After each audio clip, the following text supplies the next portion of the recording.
Alright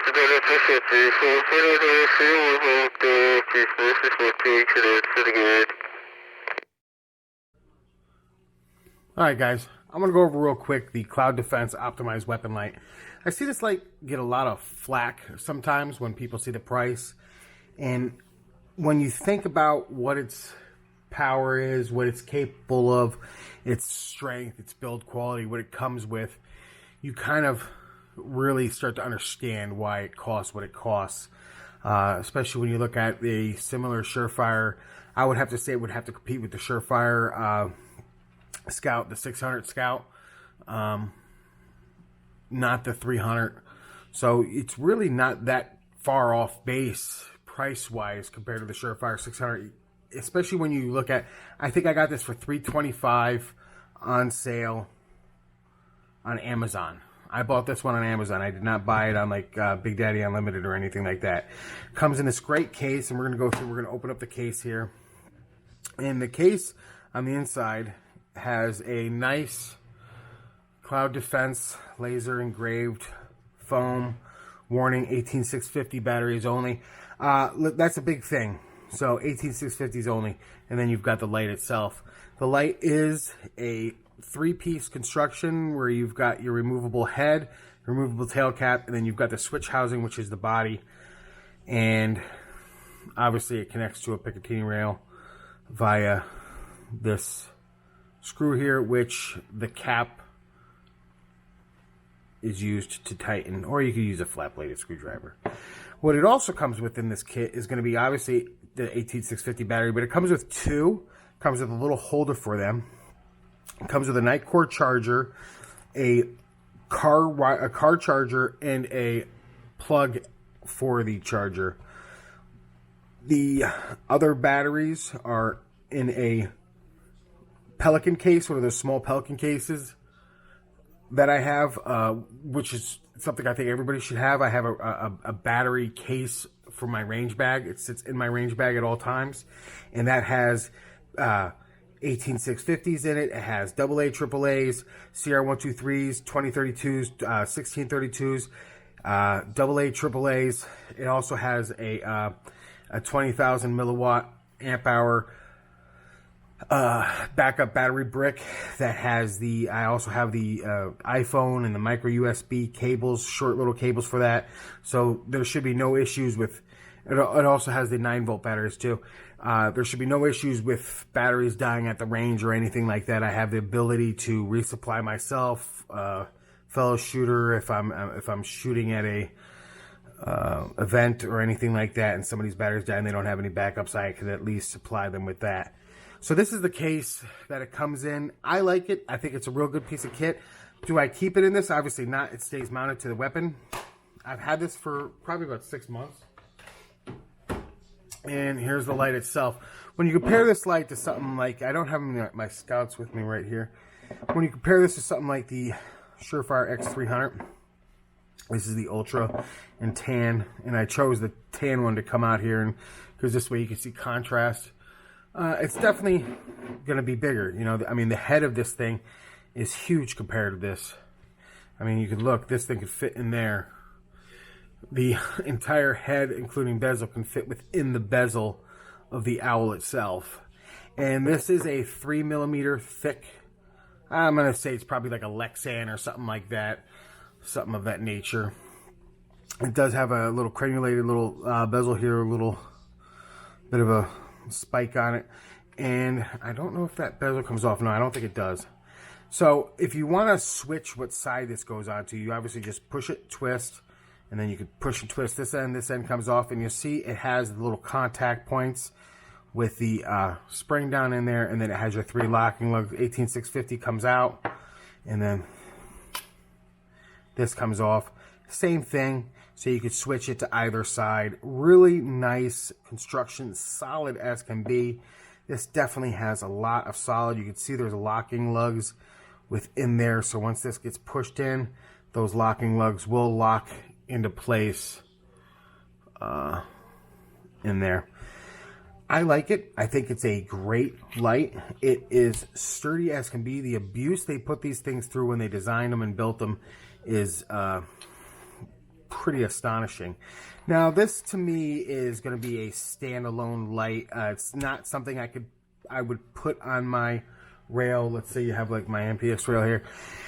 I wouldn't have my D-ball on here. At least I wouldn't. Now, you can do whatever the hell you want. This is, you know, it's your life. It's your, whatever you want to do. That goes on there like that, and then you could obviously have this like that. But the thing is, this has to go back a pretty good distance because of its size, and it would interfere with the D-ball just because of its sheer size. 50, I think it's 57 or 50,000 or 57,000 candela. This thing punches through anything. It's got a constant on with a quick tap, and then if you hold it for like, I don't know, half a second, quarter of a second, it will just shut off. But if you just tap it, it stays on. I don't know if I like that idea. I think I kind of would rather have it so if I just tapped it quickly, it would stay on. Tapped it quickly, it would turn off, and then if I held it for more than that half second or quarter second, whatever, then it would stay on. It kind of seems reversed to me, but I'm not an operator or anything like that, so I don't know. Obviously, the people that designed this, you know, communicated with people that are in the biz, so they would know. So in order to attach this, I've had this for quite some time, and I just have never really gone over it or anything like that.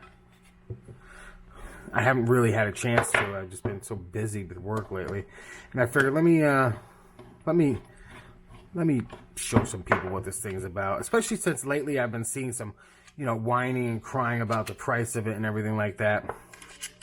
So then it tightens down with the butt cap. You could obviously use a flat-headed screwdriver too if you wanted to. And then your 18650 goes in that way eventually, and your cap goes push in, and you're gonna see it's got the locking tabs. Push it and you twist and turn, and then it locks right in, and then it's on the bezel, and then you could just kind of reach over and operate it. Works pretty good. It's better than having a standalone tape switch. Does this switch going to last as long as the tape switch? I would hope it lasts a lot longer because the tape switches tend to go bad. This is supposed to last a lot longer. I like it. I think it's a great little light. I know people complain, like I said, about the price, but when you think about the sturdiness and what you're getting, and the fact that I said this kind of is a standalone unit, I would not use this in conjunction. It's just too big. It would be too much on the rail. This would have to come back too far. But you know, that's all up to you. That's all up to you how you want your shit to look. Maybe mount it on its side, so when you're holding the rail, you know, I don't know if you could mount it somewhere on the side, and then you could have some kind of laser designator, or, you know, aiming laser or anything like that. I don't know. It's up to you. But that's it right there, guys. Pretty well constructed, pretty strong. They do put these things through a whooping when they were testing them and designing them. It's got a good amount of weight to it. Definitely heavier than a D-Bowl, and probably a D-Bowl and a Surefire flashlight, about the same weight as both of those combined. I like it. Very well constructed. Like I said, this is like 3 millimeters thick, impact resistant, clear Lexan or something like that, whatever they call it, acrylic. Very deep head, clean. It's got a clean reflector, so that's how it gets a lot of its candela in its deep head, so it throws that light beam far. It does not have a big spread. This is very directional. It's not a floodlight by any means compared to something like the Insight and the Surefire here. You can see how big that puppy is. You know, the Insight's like, I got plenty of room to play around here. This is like my last girlfriend. This is more like my current one. It's a little bit nice and snug, just the right fit. But yeah, I mean, I like it. It does. Whenever somebody is going over this, or like the SHOT Show videos of it, there was people giving it shit. You can tell it's got a little dirt in here. This has been mounted on my KSG shotgun. I put a few hundred rounds of KSG 12 gauge, well, not KSG 12 gauge, but ammo, 12 gauge ammo through my KSG. And it sits farther back from the barrel. This has been on my short-barreled AR, and the short-barreled AR has a dead air flash suppressor on that, and that's still got it a little dirty. I was able to clean it off mostly with the flashlight, but I try to keep it clean on the rifle. And then my Troy battle sight usually bumps up right against it, and I just have the Troy battle sight straight up, so this is up against it. I like it. Works really good. Can't complain. Does get hot pretty quick, but not too ridiculously hot. It does have a lot of surface area.